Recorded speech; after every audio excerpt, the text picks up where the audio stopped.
Assalamualaikum warahmatullahi wabarakatuh. Perkenalkan, nama saya Reza Kayla Putri dari kelas 12 IPS 2 akan menjelaskan materi mengenai hari kiamat. Kiamat atau hari akhir menurut agama Islam adalah peristiwa hancurnya alam semesta beserta isinya hingga seluruh makhluk hidup di dalamnya pun akan binasa.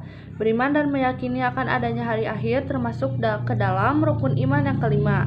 Hari akhir ditandai dengan bunyi terompet sangkakala malaikat Israfil atas perintah dari Allah Subhanahu wa taala. Seseorang tidak dapat disebut dengan mukmin bila mengingkari keberadaan hari akhir. Hari akhir akan datang secara tiba-tiba dan tidak ada orang yang mengetahui kedatangan hari kiamat kecuali Allah Subhanahu wa taala yang mengetahuinya. Seperti yang dijelaskan dalam Al-Qur'an surat Al-A'raf ayat 187 dan surat At-Taghabun ayat 7. Berikut surat Al-A'raf ayat 187. Bismillahirrohmanirrohim. Yas'alunaka anis saati ayana mursaha qul innama ilmuha inda rabbi la yujalliha liquwatiha illahu sakulat fis samawati wal ard la tatikum illa bagtah yas'alunaka innaka hafiyun anha qul innama ilmuha indallahi walakina aksaran nasi la ya'lamun. Artinya, mereka menanyakan kepadamu tentang kiamat. Bila terjadinya, katakanlah, sesungguhnya pengetahuan tentang kiamat itu adalah pada sisi Tuhanku. Tidak seorang pun yang dapat menjelaskan waktu kedatangannya selain Dia. Kiamat itu amat berat. Huru-haranya bagi makhluk yang di langit dan di bumi. Kiamat itu tidak akan datang kepadamu melainkan dengan tiba-tiba. Mereka bertanya kepadamu seakan-akan kamu benar-benar mengetahuinya. Katakanlah, sesungguhnya pengetahuan tentang hari kiamat itu adalah di sisi Allah, tetapi kebanyakan manusia tidak mengetahui. Dan ada juga tambahan surat At-Taghabun ayat 7. Bismillahirrohmanirrohim. Ja'amal ladzina kaffaru allani yub'asu qul bala wa rabbi latub'asuna summa latunnaba'unna bima amiltum wa ajalika ala Allahi yasir. Artinya, orang-orang yang kafir mengira bahwa mereka tidak akan dibangkitkan. Katakanlah Muhammad, tidak demikian, demi Tuhanku, kamu pasti dibangkitkan. Kemudian diberitakan semua yang telah kamu kerjakan, dan yang demikian itu mudah bagi. Kiamat dibedakan menjadi dua bagian, yaitu kiamat sugro dan kiamat kubro. Yang pertama, kiamat sugro. Kiamat sugro adalah bentuk hari kiamat yang harus dimanifestasikan oleh umat Islam. Hari ini merupakan rukun iman yang kelima. Maka dari itu, sebagai umat Islam, kita wajib untuk percaya dan mengimaninya. Hal ini wajib diajarkan pada anak sejak dini. Sebab hari ini akan benar-benar datang suatu saat nanti. Namun tak ada seorang pun yang tahu kapan waktu itu, hanya Allah Subhanahu wa taala yang mengetahuinya. Allah berfirman dalam Quran surat Al-Imran ayat 185 seperti berikut ini. Bismillahirrohmanirrohim. Kullu nafsin ja'iqatul maut wa innama tuwaffawna ujrakum yaumal qiyamah faman zuhziha 'anil nar wa udkhilal jannata faqad faz wa ma hayatud dunya illa mata'ul ghurur. Artinya, setiap yang bernyawa akan merasakan mati, dan hanya pada hari kiamat sajalah diberikan dengan sempurna balasanmu.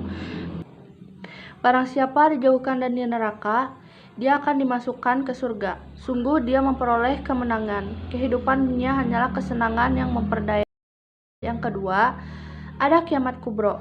Dalam bahasa Arab, kubro artinya besar.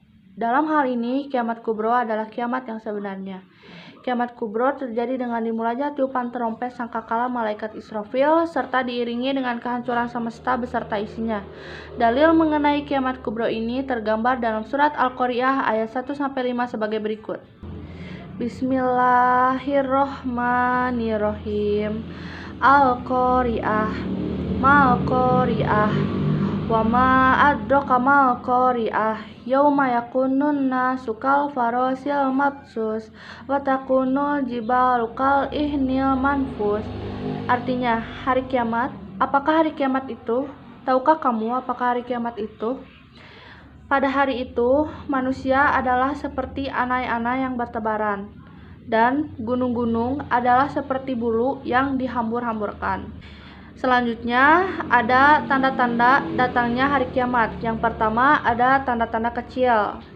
Kesatu, diutusnya Muhammad sebagai penutup para nabi dan rasul. Yang kedua, segala urusan dipegang oleh yang bukan ahlinya. Yang ketiga, berkembangnya sifat materialistik. Yang keempat, sungai Efrat berubah jadi emas. Yang kelima, Baitul Maqdis dikuasai umat Islam. Yang keenam, banyak terjadi pembunuhan. Yang ketujuh, banyak polisi dan pembela kezaliman. Yang kedelapan, banyak terjadi fitnah. Dan yang kesembilan, merebaknya perzinaan. Adapun tanda-tanda kiamat yang besar adalah yang pertama, terbitnya matahari dari arah barat dan terbenam di timur. Yang kedua, munculnya binatang yang dapat berbicara dengan manusia. Yang ketiga, datangnya Al-Mahdi. Yang keempat, munculnya Dajjal. Yang kelima, hilang dan lenyapnya Al-Quran. Yang keenam, turunnya Nabi Isa alaihi salam. Yang ketujuh, terpecahnya bulan. Yang kedelapan, kekacauan dan kejahatan semakin meningkat. Yang kesembilan, munculnya Yakjud dan Makjud. Selanjutnya ada fase-fase hari kiamat. Yang pertama, Yaumul Qiyamah, yaitu hari kehancuran alam semesta dan berakhirnya kehidupan makhluk secara serempak. Yang kedua, Yaumul Ba'as, adalah hari bangkitnya manusia dari kuburnya. Yang ketiga, Yaumul Has, Yaumul Masyar, yaitu hari berkumpulnya semua manusia di hadapan Allah setelah kebangkitan mereka dari kubur. Kemudian ada Yaumul Hisab, yaitu hari perhitungan amal baik dan buruk manusia. Dan ada pun nama-nama lain di dalam Al-Quran. Yang pertama, Yaumul Akhir adalah hari yang terakhir. Yang kedua, Yaumul Qiyamah adalah hari penghancuran. Yang ketiga, Yaumul Hasroh adalah hari penyesaran. Yang keempat, Yaumul Ba'as adalah hari kebangkitan. Yang kelima, Yaumul Hisab adalah hari perhitungan. Yang keenam, Yaumuddin adalah hari pembalasan. Yang ketujuh, Yaumul Haq adalah hari yang pasti terjadi. Yang kedelapan, Yaumul Jami adalah hari yang berkumpul. Yang kesembilan adalah Yaumul Khulud, artinya hari kekekalan. Yang kesepuluh, Yaumul Fasli adalah hari perpisahan. Yang kesebelas, Yaumul Wa'id adalah hari terlaksananya ancaman. Yang ke-12, Yaumul Huruj, hari keluar dari kubur. Yang ke-13 adalah Yaumul Tagabun, adalah hari tampaknya kesalahan. Kemudian ada fungsi iman kepada hari kiamat. Yang pertama, menambah keimanan serta ketakwaan kepada Allah Subhanahu wa taala. Yang kedua, lebih taat kepada Allah dan Rasulullah Shallallahu alaihi wasallam. Yang ketiga, senantiasa hidup dengan hati-hati, waspada dan selalu meminta ampunan kepada Allah Subhanahu wa taala. Yang keempat, memberi motivasi untuk beramal dan beribadah. Yang kelima, selalu menghiasi diri dengan zikir kepada Allah Subhanahu wa taala. Yang keenam, mencintai ketaatan. Yang ketujuh, membenci perbuatan maksiat. Dan yang kedelapan terakhir adalah menghibur orang yang mukmin. Sekian materi penjelasan mengenai hari kiamat atau hari akhir dari saya. Wassalamualaikum warahmatullahi wabarakatuh.